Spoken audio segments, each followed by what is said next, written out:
ಪರಂ ಶಾಂತಿ. ಇಂದಿನ ಪುರುಷಾರ್ಥದಲ್ಲಿ ಬಾಪೂಜಿಯವರು ನಮಗೆ ತಮ್ಮ ಬಗ್ಗೆ ಹಾಗೂ ಮಕ್ಕಳ ಬಗ್ಗೆ ಮತ್ತು ಯೋಗದ ಬಗ್ಗೆ ಅಂದರೆ ಧ್ಯಾನದ ಬಗ್ಗೆ ಬಹಳ ಸೂಕ್ಷ್ಮ ರೀತಿಯಲ್ಲಿ ಮಕ್ಕಳಿಗೆ ಇದನ್ನು ತಿಳಿಸಲಿಕ್ಕಾಗಿ ಪ್ರಯತ್ನಪಟ್ಟಿದ್ದಾರೆ. ಬಾಪೂಜಿಯವರು ಹೇಳ್ತಾರೆ, ಮಕ್ಕಳೇ, ನಾನು ಹೇಗಿದ್ದೇನೋ ಹಾಗೆಯೇ ಅದೇ ರೂಪದಲ್ಲಿ ನನ್ನ ನಿಜ ರೂಪದಲ್ಲಿ ನೀವು ನನ್ನನ್ನು ತಿಳಿದುಕೊಳ್ಳಿ, ಅರ್ಥ ಮಾಡಿಕೊಳ್ಳಿ.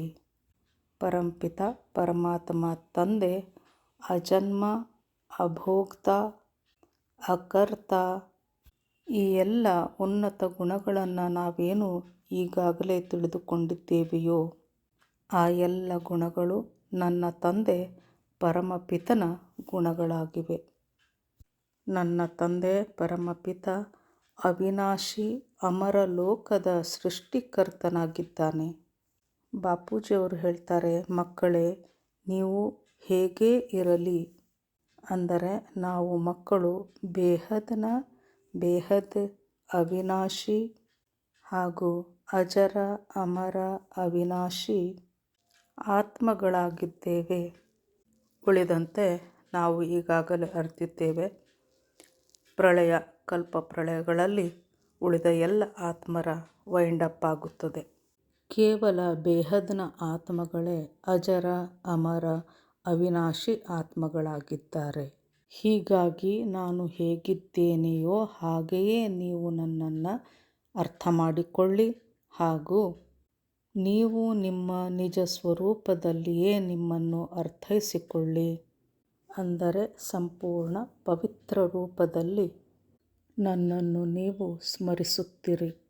ತಂದೆಯು ಪರಮ ಪವಿತ್ರನಾಗಿದ್ದಾನೆ.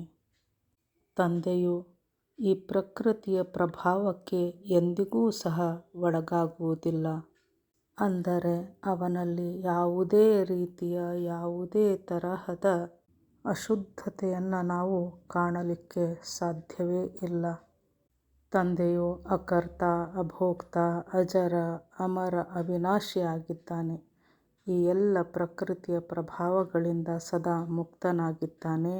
ಯಾವ ಮಾಯೆಯೂ ಸಹ ಪರಮಪಿತನ ಮೇಲೆ ಪ್ರಭಾವ ಬೀರಲಿಕ್ಕೆ ಸಾಧ್ಯವೇ ಇಲ್ಲ. ಯಾವುದೇ ಕಾರ್ಯವನ್ನು ತಾನು ಮಾಡಿಸಬೇಕು ಎಂದಾಗ ತನ್ನ ರೂಪಗಳಿಂದ ಮಾಡಿಸುತ್ತಾನೆ. ಅಂದರೆ ತಂದೆಯು ಸ್ವತಃ ಯಾವುದೇ ರೀತಿಯ ಪ್ರಕೃತಿಯ ಪ್ರಭಾವಕ್ಕೆ ಒಳಗಾಗುವುದಿಲ್ಲ. ಹೀಗಾಗಿ ತಂದೆಯು ಎವರ್ ಪವಿತ್ರನಾಗಿದ್ದಾನೆ. ಪರಮಪಿತ ಸದಾ ತನ್ನ ಒರಿಜಿನಲ್ ಸ್ವರೂಪದಲ್ಲಿಯೇ ಇರುತ್ತಾನೆ. ಹಾಗೂ ಈ ಸಮಯದಲ್ಲಿ ತಂದೆಯು ಮಕ್ಕಳಿಗೆ ಸ್ಮೃತಿಯನ್ನು ನೀಡುತ್ತಿದ್ದಾನೆ, ಕರುಣಿಸುತ್ತಿದ್ದಾನೆ. ಅದೆಂದರೆ ನಾವು ಮಕ್ಕಳೂ ಸಹ ಪರಮ ಪವಿತ್ರ ಶುದ್ಧ ಆತ್ಮರಾಗಿದ್ದೇವೆ. ಬಾಪೂಜಿಯವರು ತಮ್ಮ ಜ್ಞಾನದ ಮುಖಾಂತರ ಮೊಟ್ಟಮೊದಲು ತಮ್ಮ ಪರಿಚಯವನ್ನು ನಮಗೆ ನೀಡಿದರು ಹಾಗೂ ತನ್ನ ಮಕ್ಕಳಿಗೂ ಸಹ ಆ ಮಕ್ಕಳು ಏನಾಗಿದ್ದಾರೆ, ಎಂತಹ ಪವಿತ್ರ ಪರಮ ಆತ್ಮರಾಗಿದ್ದಾರೆ ಎನ್ನುವಂತಹ ಸ್ವಪರಿಚಯವನ್ನು ಸಹ ಪರಮಪಿತ ತಂದೆಯು ಮಾಡಿಸಿದ್ದಾನೆ.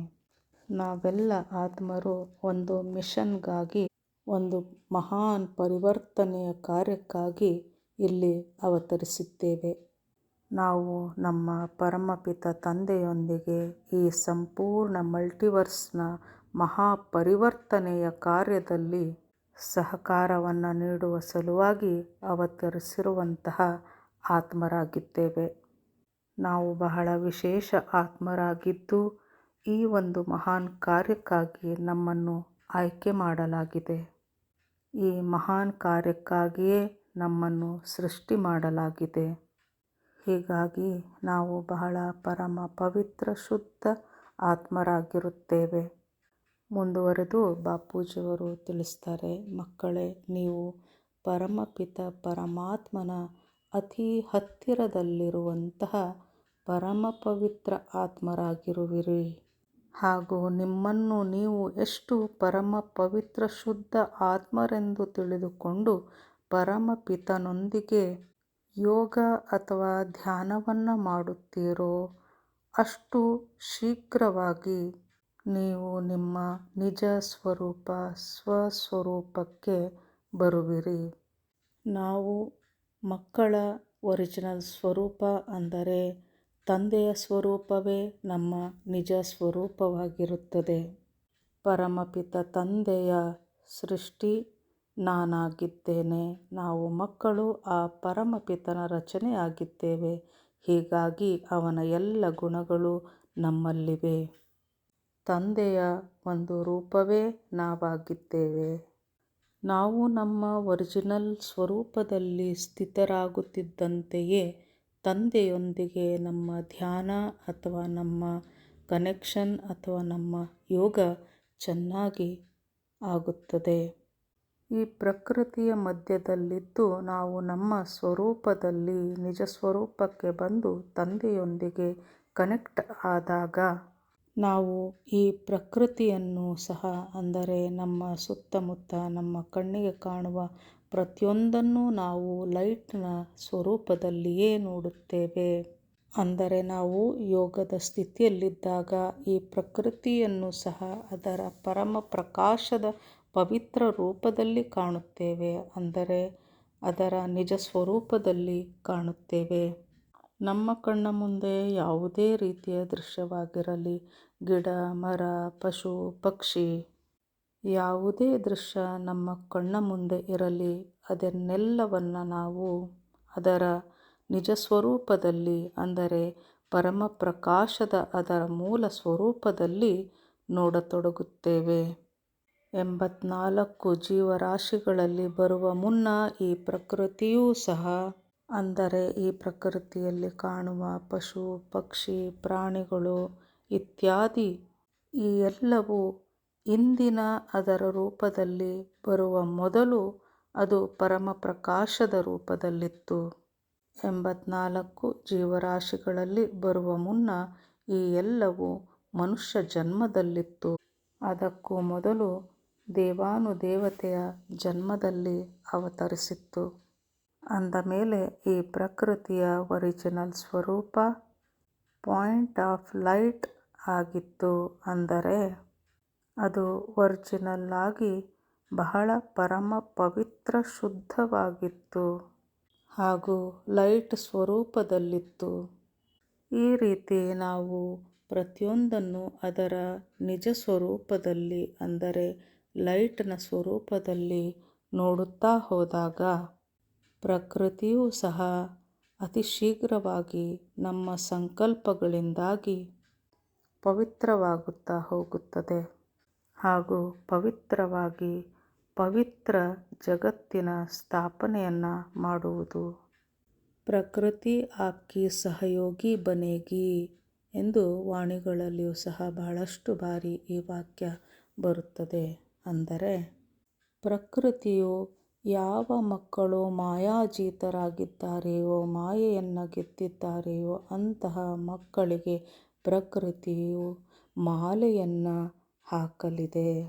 ಮಾಯೆಯನ್ನು ಗೆದ್ದಂತಹ ಮಕ್ಕಳು ಪರಮ ಪವಿತ್ರರಾಗಿದ್ದಾರೆ ಎಂದು ಪ್ರಕೃತಿಯೂ ಸಹ ಆನಂದಿಸುತ್ತದೆ. ಹಾಗೂ ಈ ಆತ್ಮರ ಸಂಕಲ್ಪದಿಂದಾಗಿ ಪ್ರಕೃತಿಯೂ ಸಹ ತನ್ನ ನಿಜ ಸ್ವರೂಪಕ್ಕೆ ಬರತೊಡಗುತ್ತದೆ. ನಾವು ಯಾರನ್ನೇ ನೋಡುತ್ತಿದ್ದರೂ ಸಹ ಅವರ ನಿಜ ಸ್ವರೂಪದಲ್ಲಿ ನೋಡಬೇಕೇ ಹೊರತು ಯಾವುದೇ ಸಂಕಲ್ಪವನ್ನು ನಾವು ತಲೆಯಲ್ಲಿ ತಂದುಕೊಳ್ಳಬಾರದು. ಈ ರೀತಿ ಮಾಡಿದಾಗ ನಮ್ಮ ಶುದ್ಧ ಸಂಕಲ್ಪದಿಂದಾಗಿ ಆ ಆತ್ಮವೂ ಸಹ ಪರಮ ಪವಿತ್ರವಾಗುತ್ತದೆ. ಹಾಲಿನಂತೆ ಶುದ್ಧ, ಅಪ್ಪಟ ಬಂಗಾರದಂತೆ ಪರಿಶುದ್ಧ. ಈ ರೀತಿ ನಾವು ಎಲ್ಲ ಪ್ರಕೃತಿಯಲ್ಲಿ ಬರುವಂತಹ ಪ್ರತಿಯೊಂದನ್ನು ಅದರ ನಿಜ ರೂಪದಲ್ಲಿ ಅಪ್ಪಟ ಸ್ವರೂಪದಲ್ಲಿ ಅಂದರೆ ಪರಿಶುದ್ಧ ರೂಪದಲ್ಲಿ ಕಾಣಬೇಕು. ಇದರಿಂದ ನಮ್ಮ ಶುದ್ಧ ಸಂಕಲ್ಪಗಳಿಂದ ಬಹುಬೇಗ ಪರಿವರ್ತನೆ ಆಗುವುದು. ನಾವು ತಂದೆಯ ಸ್ವರೂಪದಲ್ಲಿದ್ದು ಈ ಸಂಕಲ್ಪಗಳನ್ನು ಮಾಡಿದಾಗ ಮಾತ್ರ ಈ ಕಾರ್ಯವು ಸಂಪನ್ನಗೊಳ್ಳುವುದು. ಪ್ರತಿಯೊಂದು ವಸ್ತುವನ್ನು ಪವಿತ್ರ ಮಾಡಲೆಂದು ಅಗ್ನಿಯ ಪ್ರಯೋಗವನ್ನು ಮಾಡಲಾಗುತ್ತದೆ. ಇಲ್ಲಿ ಅಗ್ನಿ ಅಂದರೆ ಲೈಟ್ ಸ್ವರೂಪ. ಹೀಗೆ ನಾವು ನಮ್ಮ ಲೈಟ್ನ ಸ್ವರೂಪದಲ್ಲಿದ್ದು ಮಾಡಿಕೊಂಡು ಪ್ರತಿಯೊಂದನ್ನು ನಾವು ಲೈಟ್ನ ಸ್ವರೂಪದಲ್ಲಿಯೇ ಕಾಣುತ್ತಿದ್ದೇವೆ ಹಾಗೂ ನೋಡುತ್ತಿದ್ದೇವೆ ಮತ್ತು ಅದರ ಬಗ್ಗೆ ಚಿಂತನ ನಡೆಸುತ್ತಿದ್ದೇವೆ. ನಾವು ನಮ್ಮ ನಿಜ ಸ್ವರೂಪದಲ್ಲಿದ್ದುಕೊಂಡು ಪ್ರತಿಯೊಂದನ್ನೂ ಅದರ ಸ್ವಸ್ವರೂಪದಲ್ಲಿ ಕಾಣುವುದರಿಂದ, ಅಂದರೆ ನಾವು ನಮ್ಮ ಒರಿಜಿನಲ್ ಸ್ವರೂಪ ಅಂದರೆ ಲೈಟ್ನ ಸ್ವರೂಪದಲ್ಲಿದ್ದುಕೊಂಡು ಪ್ರತಿಯೊಂದನ್ನು ಅದರ ಲೈಟ್ನ ಸ್ವರೂಪದಲ್ಲಿ ಕಾಣುತ್ತಾ ಎಲ್ಲವನ್ನ ಅರ್ಥ ಮಾಡಿಕೊಂಡು ಹೋಗುತ್ತಿದ್ದಾಗ ನಮ್ಮ ಸಂಕಲ್ಪ ಮಾತ್ರದಿಂದಲೇ ಎಲ್ಲವೂ ಪವಿತ್ರ ಲೈಟ್ನಲ್ಲಿ ಪರಿವರ್ತನೆಗೊಳ್ಳುವುದು. ಈ ರೀತಿ ನಾವು ಧ್ಯಾನವನ್ನು ಮಾಡುತ್ತಾ ಹೋದಾಗ ನಾವು ತಂದೆಯೊಂದಿಗೆ ಕನೆಕ್ಟ್ ಆಗುತ್ತೇವೆ. ತಂದೆಯು ಸದಾ ನಮ್ಮ ಜೊತೆಯಾಗಿಯೇ ಇದ್ದಾರೆ. ನಾವು ತಂದೆಯ ಸ್ವರೂಪದಲ್ಲಿದ್ದು ಪ್ರತಿಯೊಂದನ್ನು ಅದರ ಒರಿಜಿನಲ್ ಸ್ವರೂಪದಲ್ಲಿ ನೋಡುತ್ತಿರಬೇಕು. ತಂದೆ ಸದಾ ಮಕ್ಕಳೊಂದಿಗೆಯೇ ಇದ್ದಾನೆ. ಇದು ನಮ್ಮ ಅನುಭವಕ್ಕೂ ಸಹ ಬರುತ್ತಿದೆ. ಇದು ನಮ್ಮ ಅನುಭವಕ್ಕೆ ಬರುವುದು ಅಂದರೆ ನಮ್ಮ ಸುತ್ತಮುತ್ತಲೂ ಲೈಟ್ ತುಂಬಿದೆ. ಪರಮ ಪ್ರಕಾಶವೇ ಎಲ್ಲೆಡೆ ಹರಡಿಕೊಂಡಿದೆ. ನಾನೂ ಸಹ ಲೈಟ್ನ ಸ್ವರೂಪವೇ ಆಗಿದ್ದೇನೆ. ನನ್ನ ಸುತ್ತಲೂ ಇರುವ ಪ್ರತಿಯೊಂದು ದೃಶ್ಯವೂ ಸಹ ಲೈಟ್ ಸ್ವರೂಪವೇ ಆಗಿದೆ. ನಮ್ಮ ಕಣ್ಣಿಗೆ ಕಾಣುವ ದೃಶ್ಯವೆಲ್ಲವೂ ಲೈಟ್ ಸ್ವರೂಪದಲ್ಲಿಯೇ ನಮಗೆ ಗೋಚರಿಸುತ್ತಿದೆ ಎಂದಾಗ ತಂದೆ ನಮ್ಮೊಂದಿಗೆಯೇ ಇದ್ದಾನೆ ಎಂಬುದು ಇದರ ಅರ್ಥವಾಗಿದೆ. ನಾನು ಒಂದು ಬೀಜ ಸ್ವರೂಪ ಆತ್ಮವಾಗಿದ್ದೇನೆ. ಬೇಹದ್ ತಂದೆಯ ಕ್ರಿಯೇಷನ್ ಆಗಿದ್ದೇನೆ. ಎಲ್ಲರ ಕ್ರಿಯೇಟರ್ ನನ್ನ ತಂದೆ, ಪರಮಪಿತ ಬೇಹದ್ನ ತಂದೆ, ಪಾಯಿಂಟ್ ಆಫ್ ಲೈಟ್ ಎಲ್ಲರ ಕಲ್ಯಾಣಕ್ಕಾಗಿ ಈ ಧರೆಯಲ್ಲಿ ಅವತರಿಸಿದ್ದಾನೆ ಎಂಬ ಸಂಕಲ್ಪವನ್ನು ಮಾಡುತ್ತಿರಬೇಕು. ಇದು ನಮ್ಮ ಸ್ವಮಾನವಾಗಿದೆ, ನಮ್ಮ ಸ್ವಸ್ವರೂಪ ರೂಪವಾಗಿದೆ. ಈ ಅನುಭೂತಿ ಬಹಳ ಸುಂದರವಾಗಿದೆ. ಸದಾ ಈ ಒಂದು ಅನುಭವ, ಈ ಒಂದು ಸ್ಥಿತಿಯಲ್ಲಿದ್ದಾಗ ವಿಶ್ವದ ಕಲ್ಯಾಣ ಬಹುಬೇಗ ಸಾಧ್ಯವಿದೆ. ನಾವು ಲೈಟ್ನ ಸ್ವರೂಪದಲ್ಲಿದ್ದಾಗ ಪ್ರತಿಯೊಂದು ವಸ್ತುವಿನಿಂದ, ಅದರ ಪ್ರಭಾವದಿಂದ ನಾವು ದೂರವೇ ಇರುತ್ತೇವೆ. ಯಾವುದೂ ಸಹ ನಮ್ಮ ಮೇಲೆ ಪ್ರಭಾವ ಬೀರದು. ನಾವು ಎಲ್ಲದರಿಂದ ಭಿನ್ನವಾಗಿರುತ್ತೇವೆ.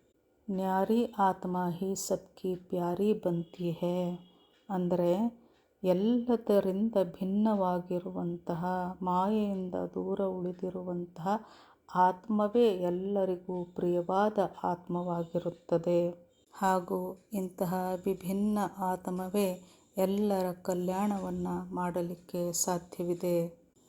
ಪರಂ ಶಾಂತಿ. ಪರಮ ಶಾಂತಿ ಸೋಚೋ ಬೋಲೋ ಪರಂ ಶಾಂತಿ. Join us daily for our morning live meditation, Monday to Saturday, 5:30 to 6:30 a.m. Join us daily for live meditation, 10 p.m. to 11 p.m. on YouTube Live. Subscribe now. Website www.paramshanti.org. Email us anant@paramshanti.org. Like, share, subscribe. Join today. बेहद की परम शांति सो